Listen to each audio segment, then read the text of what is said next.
Bayangkan kamu sedang memesan makanan lewat Shopee Food. Pesanannya sudah hampir sampai, tapi drivernya telat 8 menit.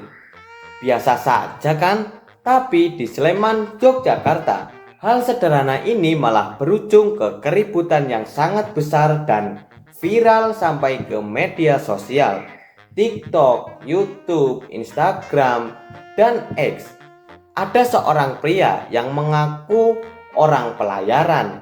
Katanya tiba-tiba marah besar dan melakukan penganiayaan, bukan ke driver, tapi ke pacar driver tersebut. Aku masalah rokok. Saya mau menjelaskan sistemnya. Karena Aku omongan rokok. Aku omongan rokok, Mas. Saya kasih Penyambut tahu. sapa Rasa bola. Bate ani. Siapa yang teriak-teriak? Kowe ngomong wae. Bukan ya? Ratu kowe.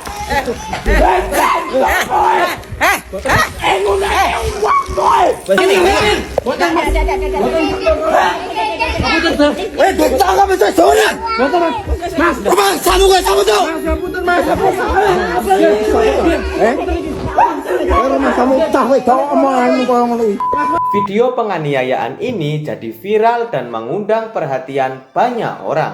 Kronologi kejadiannya terjadi pada 3 Juli 2025 di Bantulan, Godean, Sleman.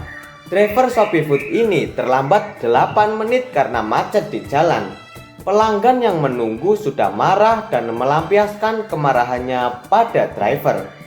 Namun yang terjadi berikutnya di luar dugaan. Pelaku yang ternyata bukan pelaut seperti klaim awal, tapi staf administrasi di pelabuhan, datang dan menyerang pacar sang driver. Tidak hanya dia, 2 anggota keluarganya, pelaku juga ikut menjadi tersangka. Polisi kemudian menetapkan 3 orang sebagai tersangka kasus penganiayaan ini.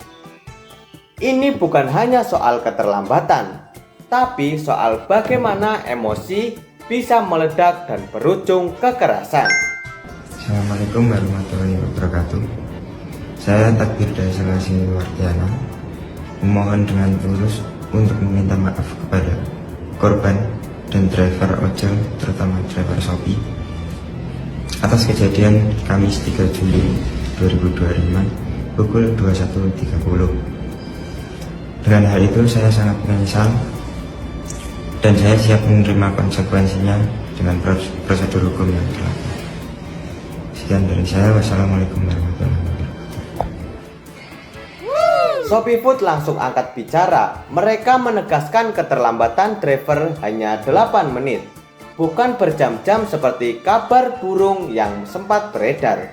Perusahaan juga memberi dukungan penuh kepada driver dan menjadi proses hukum yang berlaku.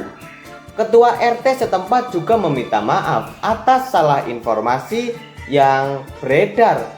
Kasus ini menjadi pelajaran tentang pentingnya fakta yang akurat sebelum menyebarkan berita.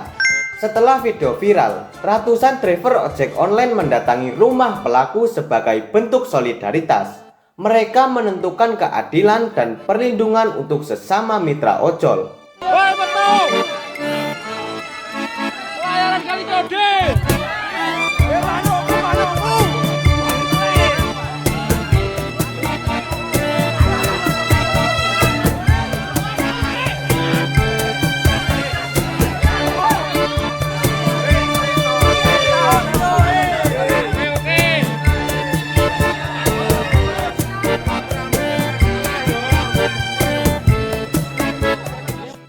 Mereka menuntut keadilan dan perlindungan untuk sesama mitra ojol. Namun, penting diingat bahwa solidaritas harus disampaikan secara damai dan tidak dengan main hakim sendiri, agar kasus ini diselesaikan secara hukum. Nah, dari kasus ini, apa yang kita dapat pelajari? Pertama, jangan cepat mengambil kesimpulan atau menyebar kabar yang belum jelas kebenarannya. Kedua, sebagai pelanggan, wajar marah jika terlambat, tapi jangan sampai memicu kekerasan. Komunikasi tetap terkunci. Ketiga, bagi komunitas ojol, solidaritas itu penting, tapi harus dengan cara yang tepat dan legal. Yang terakhir, aparat penegak hukum harus bertindak tegas dan adil supaya efek jera tercipta. Nah, untuk kamu yang sering pesan online, sabar dan komunikatif saat ada keterlambatan. Untuk driver dan perusahaan, terus tingkatkan komunikasi agar pelanggan tetap merasa dihargai. Dan untuk kita semua, mari bijak menggunakan media sosial. Jangan hanya terpancing emosi, tapi cek dulu fakta agar tidak memperkeruh suasana. Kasus ini jadi cermin penting bagaimana teknologi, emosi, dan sosial bisa bertemu, dan bagaimana kita harus menghadapi dampaknya dengan kepala yang dingin.